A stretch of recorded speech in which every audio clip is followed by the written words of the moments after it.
O presidente Jair Bolsonaro fez apelos nesta quinta-feira para que a Petrobras não volte a aumentar o preço dos combustíveis no Brasil.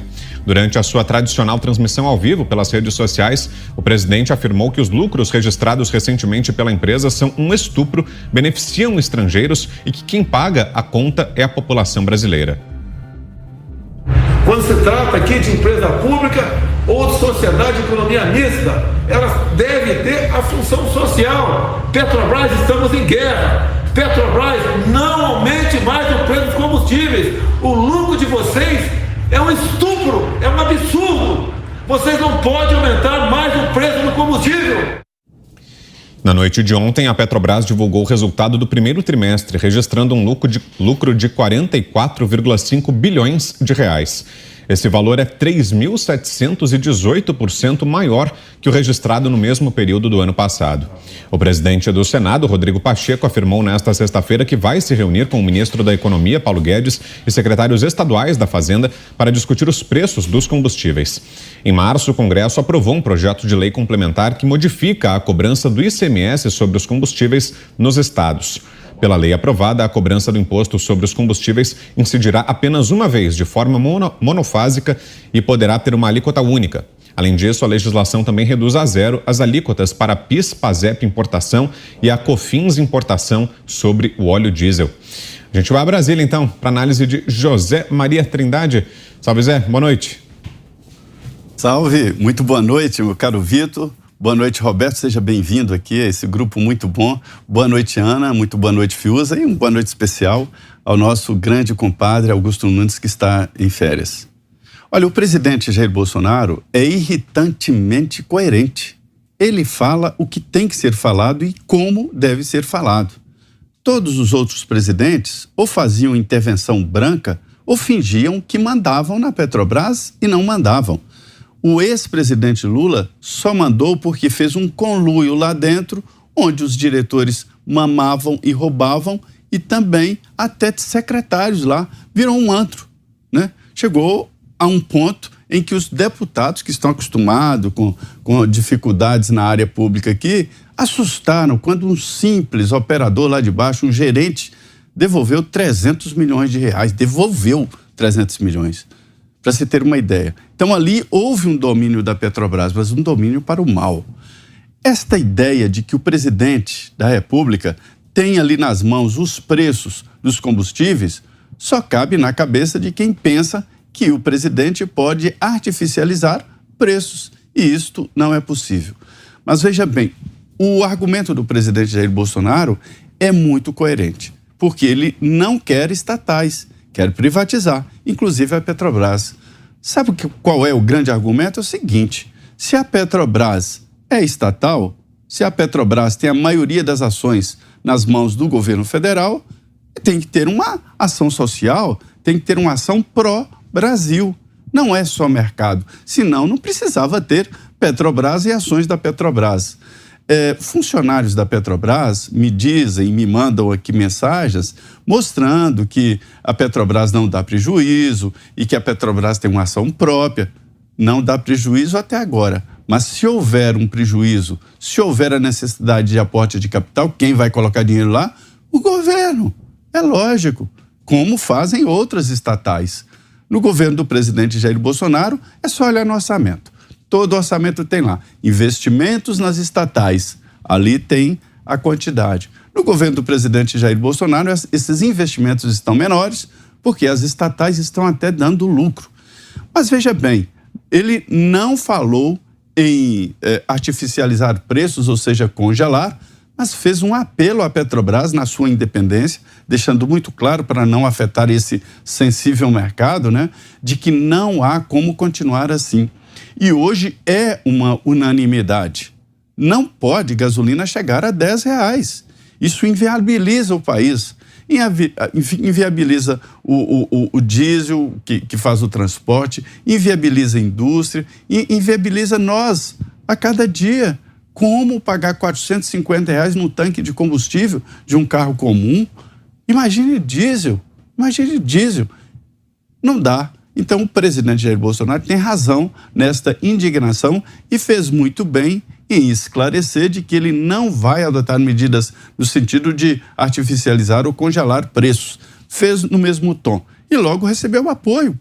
Quem pode imaginar a gasolina chegar a R$10?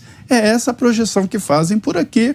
Vai parar o país. Então, é um momento de se pensar seriamente na gestão da Petrobras, sim. E você, Roberto Mota, o que nos diz dessas declarações de ontem do presidente na live que acompanhamos aqui ao longo do programa? Boa noite para você, Mota. Boa noite, Brown. Boa noite, Ana. Boa noite, Fiuza. Boa noite, Zé Maria. Eu não poderia concordar mais com o que o Zé Maria disse. Os combustíveis subiram no mundo inteiro. Não existe uma solução mágica para isso. E a Petrobras, ela vive esse dilema que o Zé Maria descreveu. Ela é uma empresa com ações na Bolsa, então ela tem que remunerar o investimento dos acionistas, mas ela também é uma empresa estatal, controlada pelo governo. Então ela também tem um papel na formulação das políticas do governo. Não é uma solução, não é uma situação fácil, né?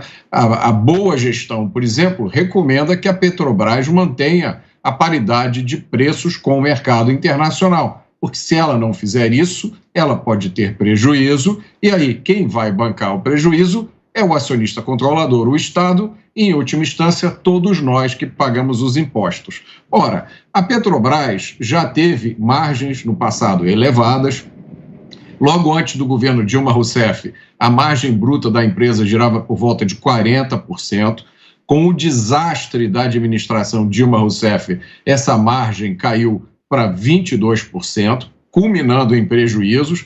E agora, em 2019, essa margem subiu de novo para 40% e está atualmente em mais de 50%. Isso quer dizer o seguinte, para cada R$100 que a Petrobras fatura, mais de 50 são lucro puro. A título de comparação, a margem de outras empresas de petróleo, por exemplo, a Esso, a Shell, a British Petroleum, gira em torno de 25%. Então, a Petrobras está com uma margem de lucro que é mais do que o dobro das suas concorrentes. O presidente tem toda a razão em chamar a atenção para o contraste entre esse lucro bilionário e a dificuldade que passa a maioria dos brasileiros depois de uma pandemia, no meio de uma guerra.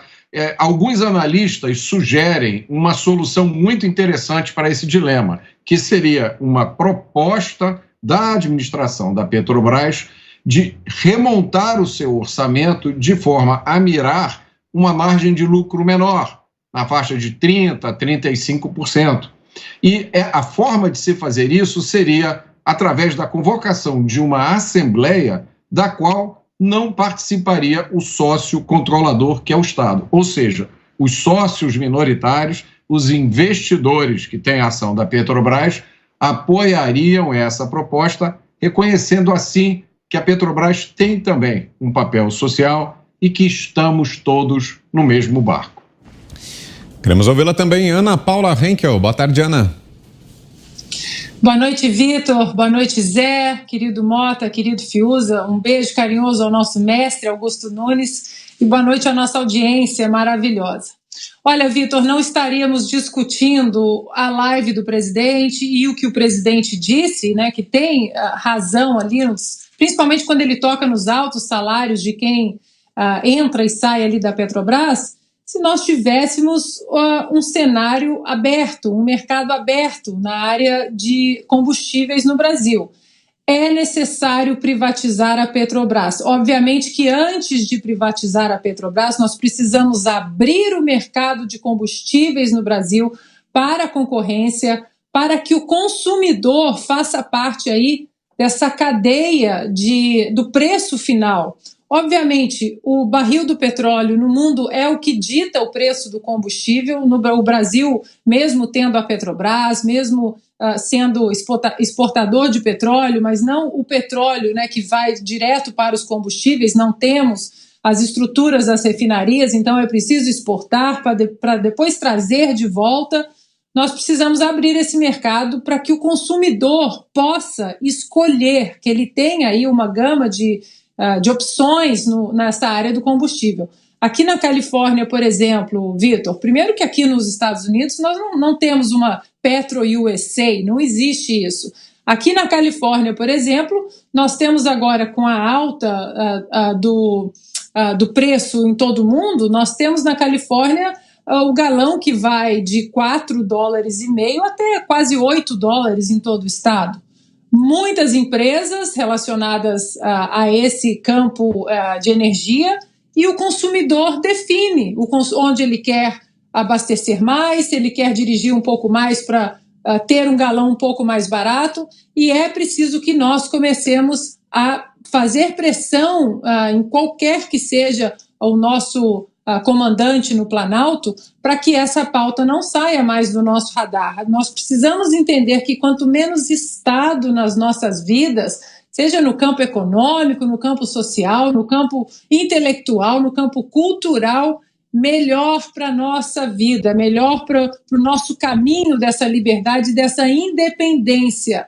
O ex-presidente Ronald Reagan sempre falava, o Estado ele tem que ser mínimo, ele tem que ser observado com muita cautela para que ele não venha interferir nos caminhos dessa independência em vários setores. E, obviamente, que a independência energética é um deles. A partir do momento que o Brasil comece a investir também nas refinarias e coloque a independência energética no campo dos combustíveis como uma plataforma, um pilar sólido do nosso país, aí nós podemos, a longo prazo, o consumidor ditar, sim, o preço dentro, as margens de ganho de cada empresa dentro do Brasil. Mas isso não vai ser possível se nós continuamos achando aí o petróleo é nosso, a Petrobras é nossa, e dessa maneira aí, até pela live do presidente ontem, nós vimos que o petróleo até pode ser nosso de alguma maneira, mas os lucros não são.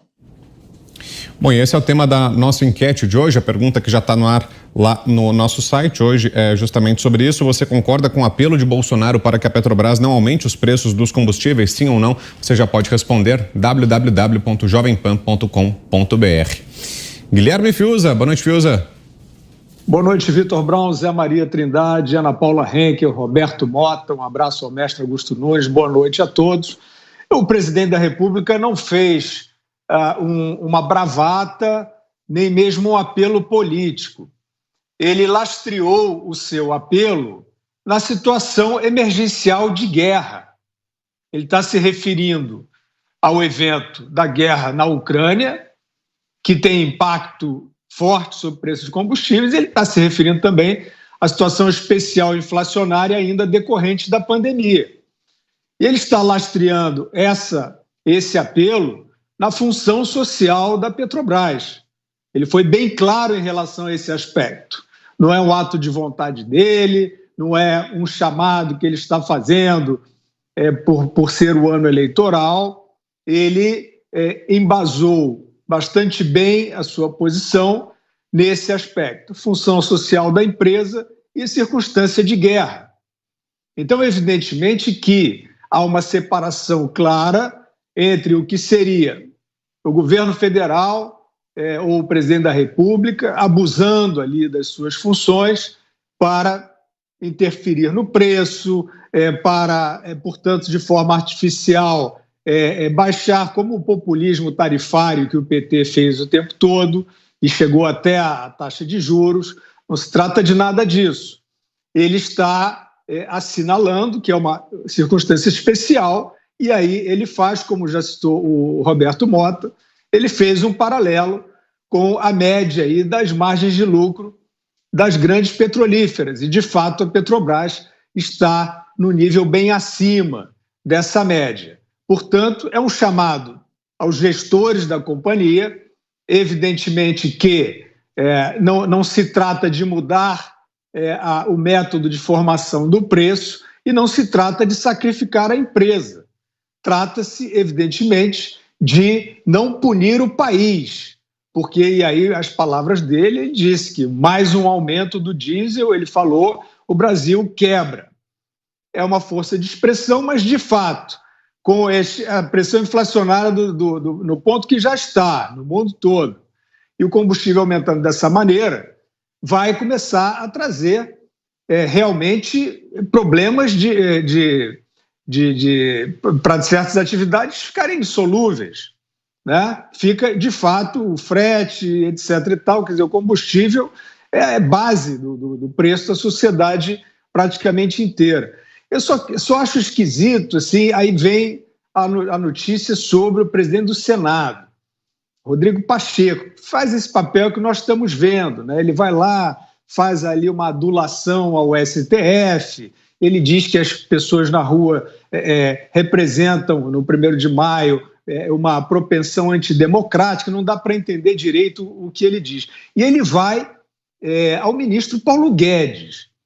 Ora, o Congresso Nacional aprovou uma lei que os estados não estão cumprindo, justamente para deter essa escalada, essa incidência em cadeia do ICMS, que é a maior parte do preço final do combustível. Então, se ele quiser fazer alguma coisa para ajudar e não para aparecer, para fazer oposição ao Bolsonaro, ele deveria se reunir com os governadores. Ele deveria, pela primeira vez na vida, que ele nunca fez isso, durante a pandemia, os governadores abusando daquelas medidas absurdas, estúpidas, violentas, de lockdown, de toque de recolher, fingindo que era segurança sanitária, ele dizia que o problema era o governo federal que tinha que dizer que a crítica que ele fazia a esse tipo de ação, que já estava, inclusive, bloqueada, já estava protegida pelo Supremo Tribunal Federal naquela famigerada decisão, que o Supremo também negava que tinha tomado. Enfim, essa confusão.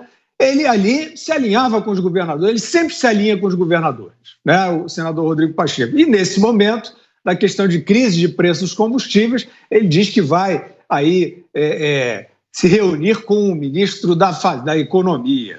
Então, é isso. É um assunto que a gente já viu que em ano eleitoral, como nós vemos, os espíritos de porco da nação estão torcendo para o combustível aumentar. Estão torcendo para a Petrobras botar mais salgado ainda, para atrapalhar, para dificultar o país, né? Para dificultar a recuperação que tem sido saudável e acima da média mundial do país, para ver se consegue aí atrapalhar a candidatura do presidente. Só pensam naquilo, né? É uma vergonha. Vamos ver se a Petrobras, com esse apelo claro e leal, pareceu do presidente, vamos ver se a Petrobras se sensibiliza e, de fato, recusa essa escalada de aumento de combustível no momento de calamidade. E o presidente Jair Bolsonaro disse nesta quinta-feira, também em sua live semanal, que uma empresa contratada pelo PL irá fazer uma auditoria privada das eleições desse ano. Bolsonaro alertou que os resultados da análise podem complicar o TSE se a empresa constatar que é impossível auditar o processo. Essa auditoria não vai ser feita após as eleições. Uma vez ela contratada, a empresa já começa a trabalhar. A empresa vai pedir ao TSE, com toda certeza, uma quantidade grande de informações. Ela vai pedir às Forças Armadas o trabalho que as Forças Armadas fez até agora. Então eu entendo o que pode acontecer. Não é o que vai acontecer, o que pode acontecer. Pode acontecer. Repito, não quer dizer que vai acontecer.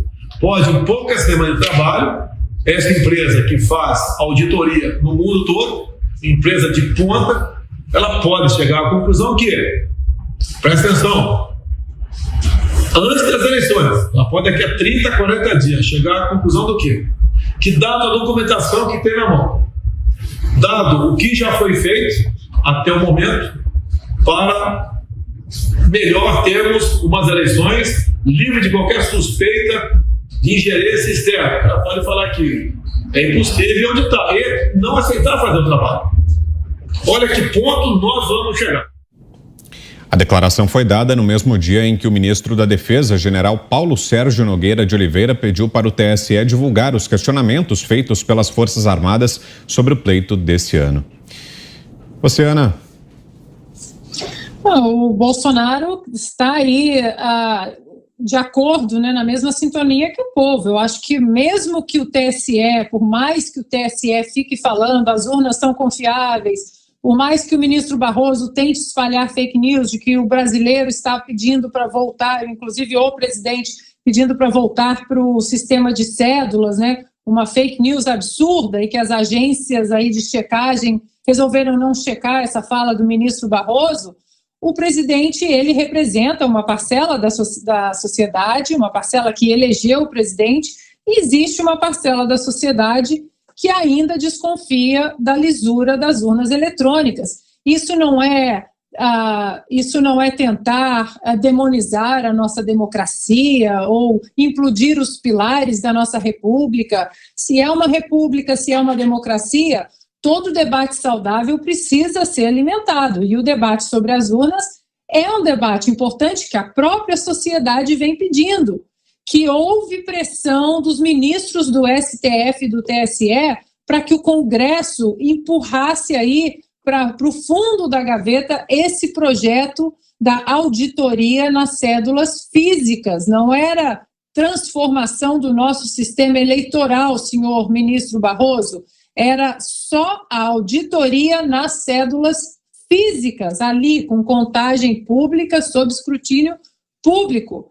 E o presidente simplesmente aí reforça o que uma parcela grande da sociedade brasileira pede.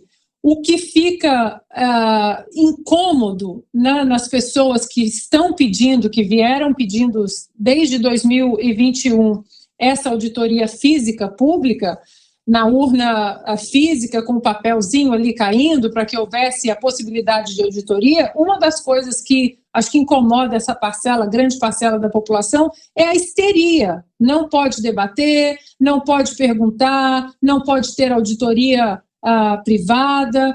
Ora, Vitor, se alguém falasse, olha, vamos quebrar, Ana Paula, o seu sigilo bancário, o seu sigilo telefônico, eu não tenho nada para esconder, pois bem, quebre o sigilo bancário, sigilo telefônico, o que quer que vocês queiram fuçar. E isso a gente não vê acontecer nas urnas. É sempre uma tentativa de calar quem pergunta, calar quem quer debater. E isso vem incomodando muito, essa histeria, não por outra parcela da população que pode acreditar na idoneidade das nossas urnas eletrônicas, mas uma histeria por parte desses ministros, por parte de outros políticos que deveriam estar colocando em campo o discurso de, pois bem, podem auditar, não tem problema nenhum, podem colocar o voto físico para auditoria, se vocês querem mais transparência, daremos mais transparência. E, no entanto, não é isso que acontece. No entanto, acontece a vontade de censurar o povo, inclusive agora até através de projetos de lei tramitando aí no Congresso, para que o povo deixe de disseminar fake news. Mas quem vai definir o que é fake news são exatamente esses que querem calar a sociedade e esses questionamentos incômodos sobre a lisura do nosso processo eleitoral. Você, Zé, 3 minutos. Ô Vitor, esse é um debate que está se alongando demais, né? E é preciso tomar decisões.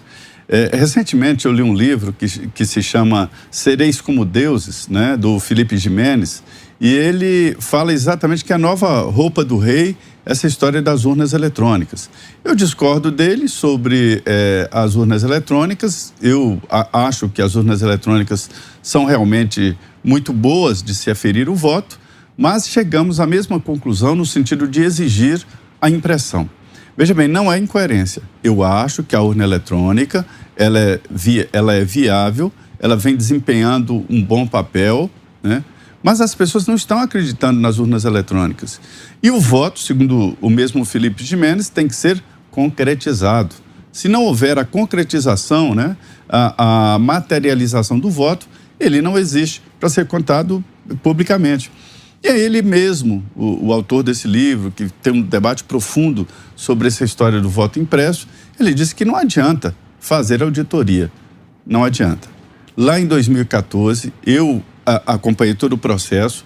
O deputado Carlos Sampaio, ele era diretor jurídico da campanha do Aécio Neves, contratou técnicos especialistas de vários pontos do país e com a participação de técnicos americanos e até israelenses vieram para o Brasil, tiveram acesso ali na medida do possível, né, e chegaram a essa conclusão de que é inauditável, porque o voto é inauditável, o voto é secreto, né? Então, essa é a condição. Eu acho que deve ser o voto impresso. Acredito que agora não dá mais, é blá, blá, blá, não dá mais. Mas o voto deve ser impresso para que haja credibilidade e materialização do voto. Um exemplo, a Alemanha. A Alemanha tem condições técnicas de se fazer o voto eletrônico. Por que não faz? Porque não consegue convencer o eleitor, o vencedor e o derrotado. Aqui no Brasil, não está conseguindo convencer o vitorioso, né? Daqui a pouco o derrotado também não vai conseguir acreditar. Então está na hora de mudar. O voto tem que ser materializado e pronto, não dá para ficar discutindo as urnas eletrônicas. Elas são boas, mas as pessoas não acreditam. Ela não materializa voto, pronto, né? Tem que deixar de usar. Então esta é a realidade. Quer dizer, o presidente, o PL, já deveria fazer isso sempre. Eu fico irritado porque os partidos políticos recebem dinheiro para fiscalizar. Todos teriam que fazer essa auditoria e não uma grande novidade como foi essa do PSDB. Bom, a gente já volta a esse tema, vamos seguir repercutindo essa fala do presidente Jair Bolsonaro, mas antes trago aqui mais uma vez para você a nossa enquete sobre outra fala do presidente que a gente trouxe mais cedo aqui para você em relação à Petrobras. A pergunta é, você concorda com o apelo do presidente Jair Bolsonaro para que a Petrobras não aumente os preços dos combustíveis? Sim ou não? É a nossa pergunta desta sexta, já no ar para você lá no nosso site www.jovempan.com.br. Daqui a pouquinho no final do programa o resultado final. Você, Mota? Brown, não se pode classificar qualquer comentário que for feito sobre o sistema de votação automaticamente como um ataque às instituições. Não existe sistema digital 100% seguro. Essa afirmação que eu acabei de fazer não é um ataque a ninguém. É uma constatação de quem trabalhou 30 anos com tecnologia da informação. Não há nada demais na sugestão do presidente Jair Bolsonaro. Partidos políticos são partes legítimas e interessadas na garantia da segurança do processo eleitoral. Esse assunto não pode ser um tabu.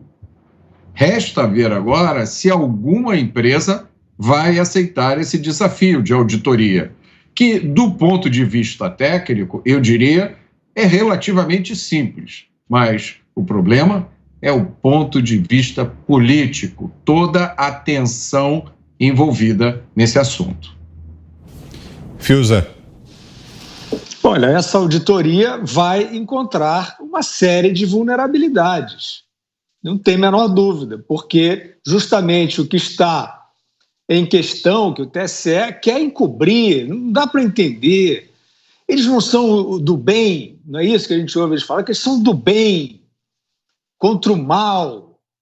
E por que essas pessoas do bem querem encobrir informação de interesse público? Por que essas pessoas do bem não querem divulgar?